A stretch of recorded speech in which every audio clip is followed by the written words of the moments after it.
Welcome to the Build Your Brave Career podcast, where we flip the script on the tired stereotype that women in and around the tech industry have to be stressed out, overworked, and underpaid.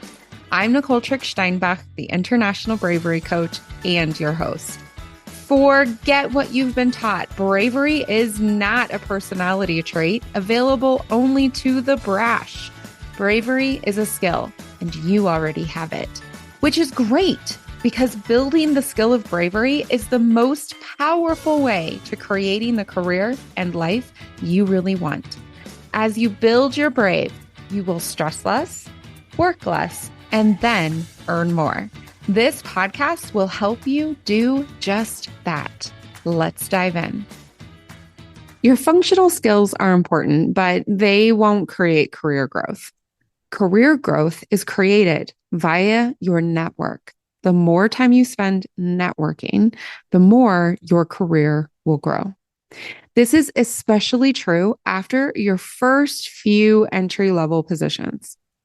The experts who track this type of thing, who track the impact of networking, they are currently reporting that between 3 of 5 and 9 of 10 accepted job offers started with a personal recommendation or connection.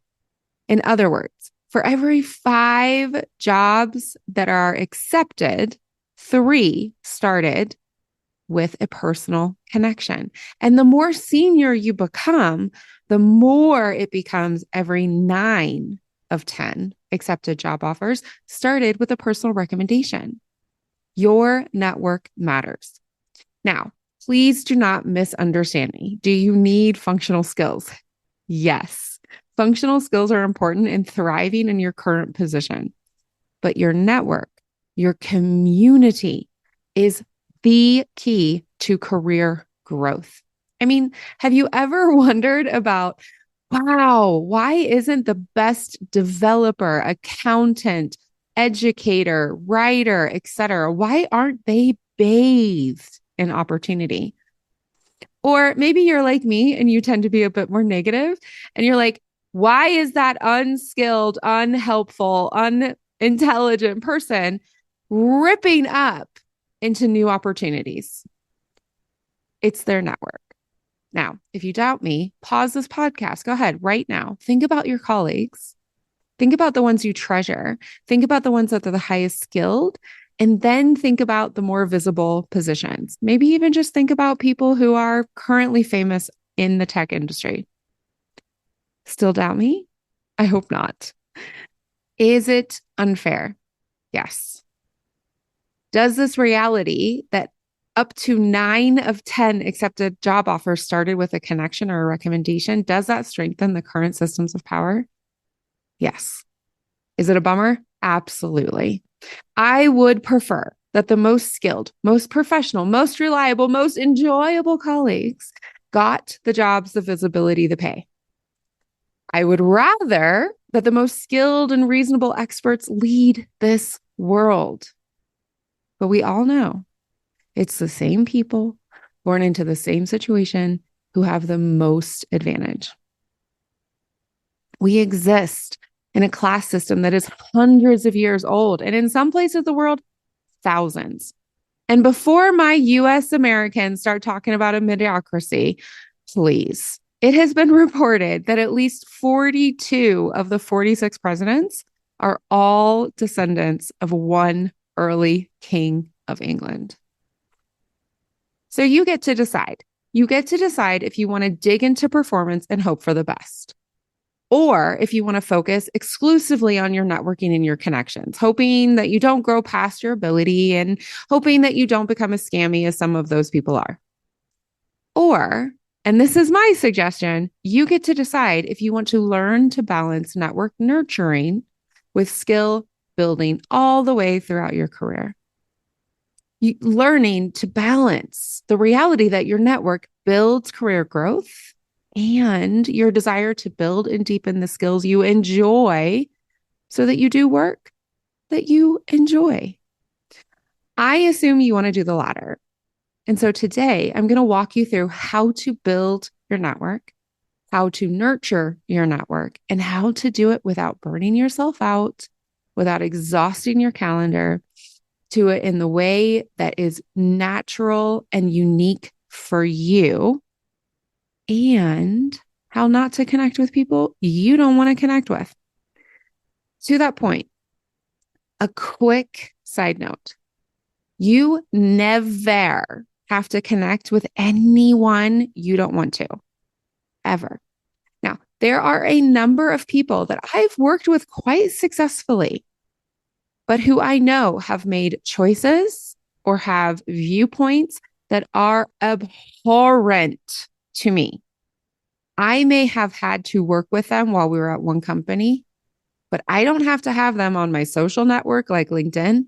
And I certainly never have to connect with any of them for any reason at all. Ever, ever, ever. And neither do you. You never have to, ever. Let's talk about the foundations of networking. And this is where, quite frankly, the vast majority of you need to spend your time. You know the mechanics. I'm going to walk you through the mechanics, but let's be real, you already know them. What most people struggle with, and particularly women in male-dominated areas, what they struggle with is the mindset. So let's talk about that really quickly. Networking for connection creates career growth. It is incredibly different than connecting for transactional action. You know the difference between talking to someone who is genuinely interested and exchanging with you and learning from you and sharing with you than networking for the person who shoves their title in your face, shoves a card either into your email box or into your hand and takes off.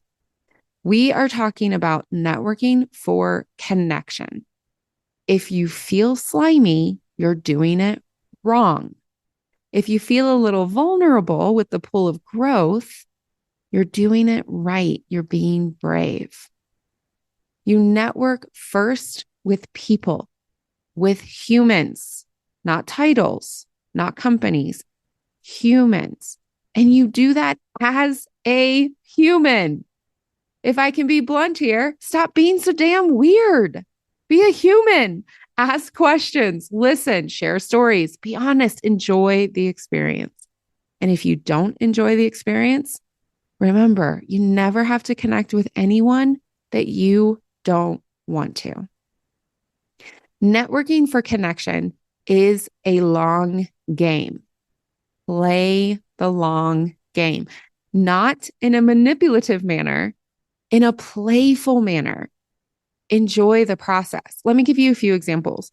A recent consulting contract that I accepted, it actually started with a relationship I've been enjoying for about 7 years. A few of my coaching clients have been in my career network for over 10 years. Now, does it have to take that long? No, of course not. Once I signed a contract in less than 2 weeks of meeting someone. A number of my coaching clients, they decide to work with me after listening to a few podcast episodes, having a detailed conversation with me, taking a few days, and bam, we're working together. The point here is that you play the long game. If it goes faster, fantastic. But in your mind, it's long. And then lastly, you are never, ever off the job market. You are never, ever done networking. Ever. Stay in contact with people. Enjoy it. Explore it. Your functional skills are important, but they don't create career growth. Okay, so let's get into the mechanics. There are 4 steps to the mechanics. You already know this, but as a reminder and as some specifics, I'm going to walk through this. Number 1, reach out with curiosity and connection as a human to a human. Number 2, ask for another human to human connection. 3, apply an alert or apply and request. And this is where you apply for something and you let someone know. And step number 4 is receive and apply. This is the holy grail. Others see a job posting or an opportunity, they're in a room and they bring that your name or they send you the information. That's the holy grail. Usually it's number 3. Okay, let's talk about how to reach out. There's a very simple structure. I see and hear way too many of you struggling. Oh my gosh, I have to write this email. What do? I have to write this email. I don't know how to write this email. I only get a certain number of characters, et cetera, et cetera. Here we go. I'm going to give you a very simple framework. I've mentioned this in other places on the podcast. You start with a relationship appropriate hello. Then you share the context of the situation, and then you make a specific ask. Note, none of these are cold outreaches. Cold outreaches are done in a different way. And if you want a podcast episode about that, I can make it, but that's not what I'm talking about here. Right here, I'm talking about networking for career growth. Okay. I'm going to give you 3 examples so that you have them of how to reach out in a relationship appropriate way. So the first one, I went back into my LinkedIn and I looked at ones people sent me and I rewrote them so they were coming from me. Or I actually looked at ones that I wrote. So the first one actually is one that I wrote. Hi, Kathleen. I recently thought of you while reflecting on SAP colleagues I enjoyed working with. Then I saw that you're now working in hardware. Would you be open to a short reconnection call in the next few weeks? I'm re-entering the job market because of the layoffs. I've been interested in learning more about hardware. I'm not looking for a job from you. I truly want to learn in exchange about your experiences and insight. Talk soon, Nicole. Now, that's a relationship that exists, but it's not warm. All right, number 2, it exists and it's a bit more warm. Hi, Vivek. Long time, no talk. A few weeks ago, I got the news of a layoff. I've enjoyed a few weeks to relax and spend time with my family. Now I'm exploring various next step options. I saw you're in hardware now. Could we connect in the next few weeks live? I'd love to learn more about how you moved over, what skills are transferable, and gather some of your advice and expertise. I'm not asking you for a specific job lead, rather your brilliance. Thanks, Nicole. And then the last example, which is a warm, fun, playful relationship. Welp, it hit me, laid off. My last day is in 3 weeks. I'm bummed, but not surprised. It has been a hard few quarters for the company. I'm going to take a few weeks and then jump into a full job search. I had been feeling a pull to get back towards more global work. I see you're working at LTS these days. Can we connect and exchange about working? Your insights and experience have always been on point. You know this, but just in case, I'm not looking for a job from you. Let's have a good gab. Thanks so much, Nicole. You reach out with a relationship appropriate hello, the context of the situation, and a specific ask. All right. Step 2 is the interest interview. I'm not going to go deep into this because I have multiple episodes. They'll be in the show notes about the interest interview. I also have a course that I have taught numerous of times. If you would like me to reteach that course, send me a few emails and I'll put it together. When you're in the interest interview or the networking conversation, the connection call, you are going to ask interest questions. First, you're going to introduce yourself by what makes you special, what you want to be known for. I have a podcast episode about that as well, but that's how you start your introduction. Then you ask some interesting questions like, what do you enjoy most about working in that company? What do you enjoy most about that type of work? Who succeeds at the company? Who succeeds in that type of work? Who fails? Who washes out? Who struggles at the company or in the work? How can I best build more networking, more connections within the company? For example, emails or events or LinkedIn groups. What's the culture at the company? How hard is it really to work at the company? What advice do you have to interview at the company, to accept or negotiate a position at the company, or to enjoy working at the company? And then if you get this far, if I did apply to a position, what advice do you have for that type of the position, that type of interview round, etc.?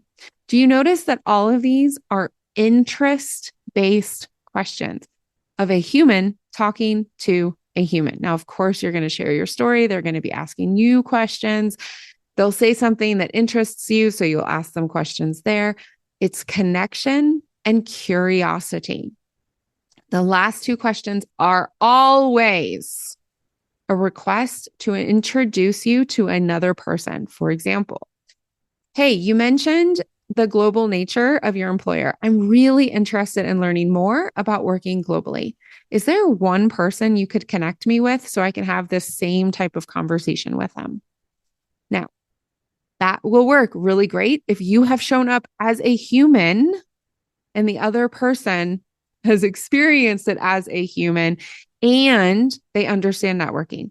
A lot of people don't. That's why you're listening to this podcast, right? A lot of people don't. So you're going to have to kind of like support and guide them through like, no, not looking for a job referral. I would love to talk to another human in the same level of curiosity. And then the very last question is always, thank you so much. I really appreciate your time and information. Is there a way I can help you? All right. So we've done step 1, which is reach out with curiosity and connection as a human to another human. Then step 2, ask for another human call. Step 3 is apply an alert. This is where you see a job, you apply to it, and then you alert the person who's connected. So for example, remember Kathy? She was the first email. Hey, Kathy, thanks again for your time and insight to discuss whatever topic you discussed. I did end up finding a job opening that was really interesting, and so I applied. Do you have any additional insight, suggestions, or leads for this one? Thanks so much, Nicole. You apply, and then you alert. And then step 4, the holy grail, the pinnacle of networking, right? You receive an opening. So for example, hi, Vivek, thanks so much. I just applied. See attached. Could you share this with people connected to the role or in HR? I'm very interested and I'd make a great new colleague. Talk soon. Or if it's a no, hi, Vivek, thank you so much. I read the position and I'm not quite sure this connects. Do you know the hiring manager? Maybe the position is described differently than what it really is. I'd welcome the chance to clarify. And if you're absolutely not interested, then you could say, thank you so much. I read through it. It's not a fit. I'm looking for a position that, and then be specific about what you're looking for. If you see something, I'd remain so grateful for our shared support. And then you ask a question to keep the connection live. Is there any way I can help you now? How are things going in your space? How was your vacation? How are the kids? Whatever. Repeat, repeat, repeat, repeat. You just keep nurturing, keep reaching out, help them when they ask, offer them, send them openings.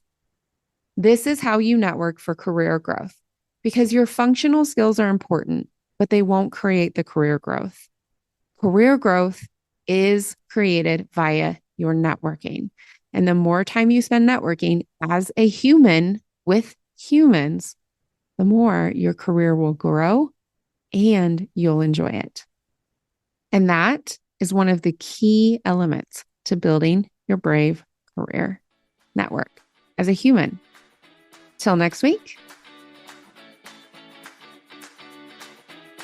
If the Build Your Brave Career podcast is helping you flip the script in your own career, if it's helping you reduce your stress, work smarter, or create more income, please share this with a friend. Till next time, you are already brave. Now go build your brave.